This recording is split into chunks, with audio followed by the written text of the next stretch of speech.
فبأي آلاء ربكما تكذبان۔ نبی علیہ الصلوۃ والسلام نے ارشاد فرمایا کہ جو شخص دنیا میں دوسروں کی غلطی کو جتنا جلدی معاف کرنے والا ہوگا، اللہ قیامت کے دن اس کی غلطیوں کو اتنا جلدی معاف فرما دیں گے۔ اور دوسری حدیث پڑھ کے تو ڈر لگتا ہے۔ نبی علیہ السلام نے فرمایا کہ اگر کوئی بندہ دوسرے سے غلطی کی معافی مانگے اور فرمایا کہ اگلا کہے میں معاف نہیں کرتا، نبی علیہ السلام نے فرمایا یہ جو کہہ رہا ہے نا میں معاف نہیں کرتا، یہ قیامت کے دن میرے سامنے حوض کوثر پہ حاضر نہ ہو۔ یعنی دوسرے لفظوں میں اللہ کے حبیب صلی اللہ علیہ وسلم نے فرمایا میں اس بندے کی شکل نہیں دیکھنا چاہتا۔ آج تو یہ حال، خاوند بیوی کی غلطی کو معاف نہیں کرتا، بیوی خاوند کی غلطی کو معاف نہیں کرتی۔ اللہ اکبر کبیرہ۔ سوچئے تو صحیح ہمارے دل کی حالت کس قدر بری ہو چکی ہے، اپنوں کو معاف نہیں کرتے۔ ایک بزرگ تھے، حج کے سفر پر گئے، ان کے ہاتھ میں ایک تھیلا تھا، اس میں ان کے پیسے بھی تھے، سارا کچھ تھا۔ ایک نوجوان آیا اور اس نے جلدی سے دوڑتے ہوئے جو ہمیانی ان سے چھینی اور چھین کے بھاگ گیا۔ اللہ کی شان کہ جس نے ہمیانی چھینی تھی نا، یہ تھوڑی دور آگے گیا تو اچانک اس کی آنکھوں کی بینائی چلی گئی۔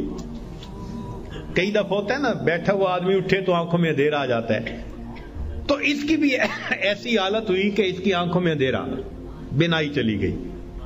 لو جی، اس نوجوان نے تو رونا شروع کر دیا۔ لوگوں نے پوچھا کیوں روتے ہو؟ کہنے لگا کہ میں نے ایک بندے کا تھیلا چھینا، پیسے چھینے، مجھے لگتا ہے اس نے بد دعا کی، اللہ نے میری بینائی چھین لی۔ ان کا بھئی وہ بندے وہ کہاں ہے؟ کہنے لگا فلاں حجام کی دکان کے قریب۔ تو جب اس بندے کو بتایا کہ بھئی وہ بڑے میاں آ گئے، لوگوں نے بھی کہا معاف کر دیں، نوجوان نے بھی کہا پلیز مجھے معاف کر دیں، وہ کہنے لگے میں نے تو اسی وقت ہی معاف کر دیا تھا۔ وہ کہیں جی یہ آپ کے سارے پیسے لے کے بھاگ گیا اور آپ کہتے ہیں میں نے اسی وقت معاف کر دیا تھا۔ وہ کہنے لگے ہاں مجھے خیال آیا تھا جس کی وجہ سے میں نے اسی وقت معاف کر دیا تھا۔ تو لوگوں نے پوچھا کیا خیال آیا تھا؟ تو وہ بڑے میاں کہنے لگے کہ جب یہ میرا تھیلا لے کے بھاگ گیا تو میرے ذہن میں خیال آیا قیامت کا دن ہوگا اور میں اگر اللہ کے سامنے مقدمہ پیش کروں گا تو اس بندے سے حساب لیا جائے گا، اور جتنی دیر میرے اور اس کے مقدمے کے فیصلے ہونے میں لگے گی، آقا صلی اللہ علیہ وسلم نے فرمایا میں امت کا حساب مکمل ہونے سے پہلے جنت میں نہیں جاؤں گا۔ تو خیال آیا کہ جتنی دیر میرے مقدمے میں لگے گی، میری وجہ سے میرے آقا صلی اللہ علیہ وسلم کو جنت میں جانے میں دیر لگے گی، میں نے معاف کر دیا، نہ مقدمہ پیش ہوگا نہ میری وجہ سے میرے آقا کو دیر لگے گی۔